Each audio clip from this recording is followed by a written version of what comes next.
자, 요즘 셀트리온이 조금 지지부진하죠? 주주분들도 많이 좀 답답한 마음이 있으시고, 매일 영상을 찍는 저도 셀트리온이 다시 박스권 안으로 들어올 때, 조금 황당한, 쭉 뻗을 것 같은데도 잘 못 뻗고 박스권에서 항보하는 이런 모습을 보여주고 있습니다. 오늘 셀트리온의 9월 16일, 임시 주주총회가 있죠. 자, 이 지주사업병을 시작으로 나중에 상장 3사, 셀트리온, 셀트리온제약, 셀트리온 헬스케어까지 자, 합병하려는 이런 이제 이 셀트리온의 나름 야심찬 계획이 있습니다. 자, 지난달 외국인이 국내 주식 7조 8천억 순매도했는데 그 중에 외국인 순매도 1위가 셀트리온 헬스케어예요. 제일 많이 팔았죠. 자, 셀트리온이 791억 원 법인세를 제일 많이 냈습니다. 돈을 많이 버니까 세금도 많이 낸다는 얘기죠. 이거 관련 살펴볼 거고. 셀트리온 3사 합병까지 넘어야 큰 산 남아 소액 주주 지지 잠당 못해. 뭔 얘기냐면 지금 셀트리온 주가가 지지부진하죠. 소액 주주들의 찬성과 지지를 이끌어내기 위해선 만약에 3사가 합병했을 때 셀트리온의 주가가 크게 상승한다는 보장, 이게 어느 정도 그래도 우리 눈에 띄어야 수액 주주가 이거를 지지할 수 있죠. 자, 60조 셀트리온 탄생이 뭔 얘기냐면 9월 16일 날 이 임시 주주 총회를 개최함으로 인해서 이제 지주사 합병을 이렇게 하려고 하고 있습니다. 지주사 합병 후에 바로 셀트리온 3사, 상장되는 3사 합병이 있고 지주사 요건을 갖추기 위한 매입 작업도 아마 이루어지지 않을까라고 개인적으로 생각해 봅니다. 자, 몇 가지 중요한 기사 내용과 이런 것들은 다 동영상 설명란에 링크 걸어 드릴 테니까 설명란 가서 링크 타고 들어가시면 중요한 합병에 대한 내용, 그리고 합병까지 넘었을 때 소액주의 지위 장담을 이끌어내서 어떻게 해야 되는가, 여러 가지 셀트리온에 관한 이슈들을 정리를 해놓고 링크를 걸어 드렸으니까 한번 타고 들어가서 조금 여유 되실 때 뉴스 한번 챙겨보시기 바랍니다. 머릿 기사를 살펴보면 지난달 외국인이 국내 주식 7조 8천억 순 매도하였습니다. 엄청나게 많은 돈을 매도했죠. 인도로 간 것 같다는 제 영상 한번 찍어드렸고, 자, 코닥 주간 외국인 순매도 1위가 셀트리온 헬스케어예요. 그거 많이 팔았다는 얘기죠.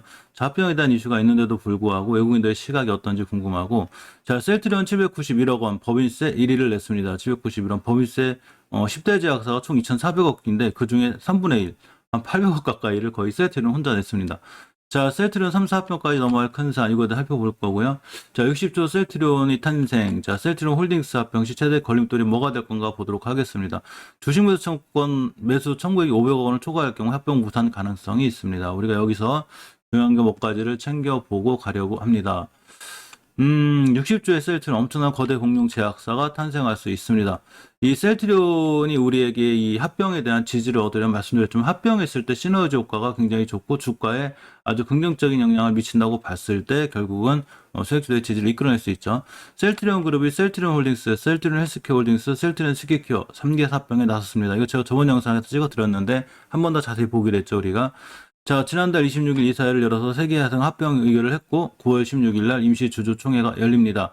여기서 문제는 이 100%의 지분을 갖고 있는 얘네들은 문제가 안 되는데 셀트리온 스킨케어가 바로 문제가 됩니다. 여기서 이 주식 매수 청구권이 나오면, 자, 합병에도 안 올라갈 거니까 우리 다 주식으로 다 줘. 우리한테 돌려줘. 이렇게 해야 되죠, 돈으로. 이렇게 되면 합병이 좀 힘들죠.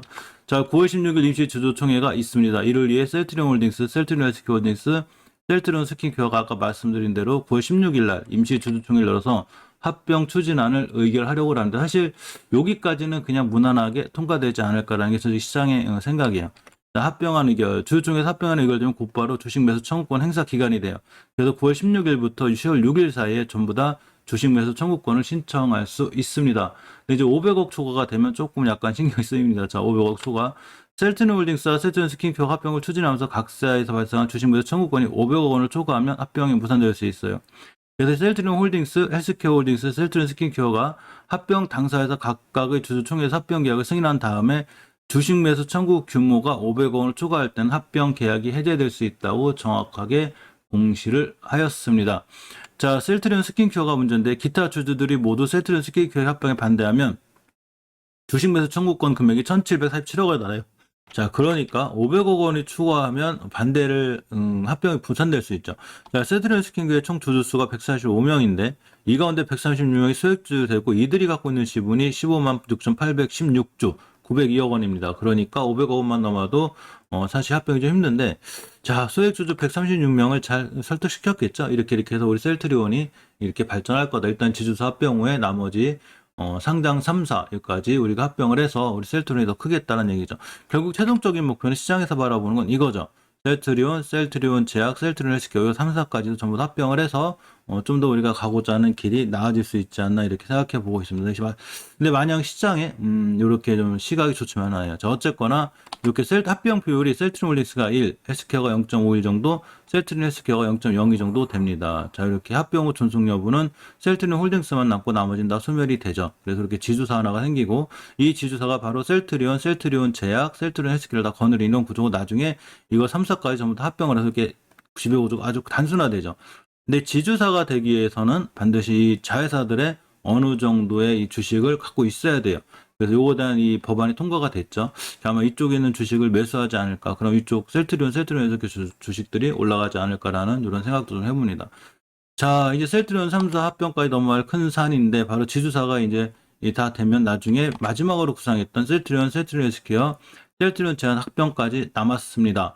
자, 이게 돼야 되는데 사실 이 소액주주분들이 만만치 않죠. 왜 그러냐면 이 바로 주가 때문에 그래.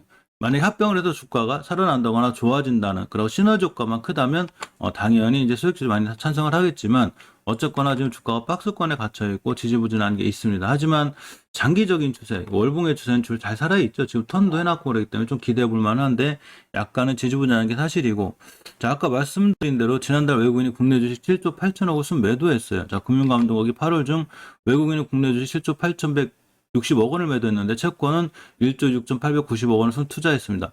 주식 팔고 채권 샀죠.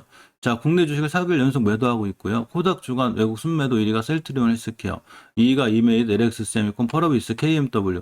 자, 이렇게 두 개는 아무래도 중국의 이메이드, 펄어비스는 중국의 게임 규제와 관련해서 이런 것도 좀 있습니다. 바이오니아는 그런 것도 많이 올라왔죠. 자, 근데 셀트리온 헬스케어 올라온 것도 없는데 일단 순매도가 있었습니다. 자, 어쨌건 9월 16일 날 합병이 잘 돼서 그러고 마무리까지 잘 되면 아마 셀트리온한테 좀 긍정적인 효과가 있지 않을까 생각해 봅니다.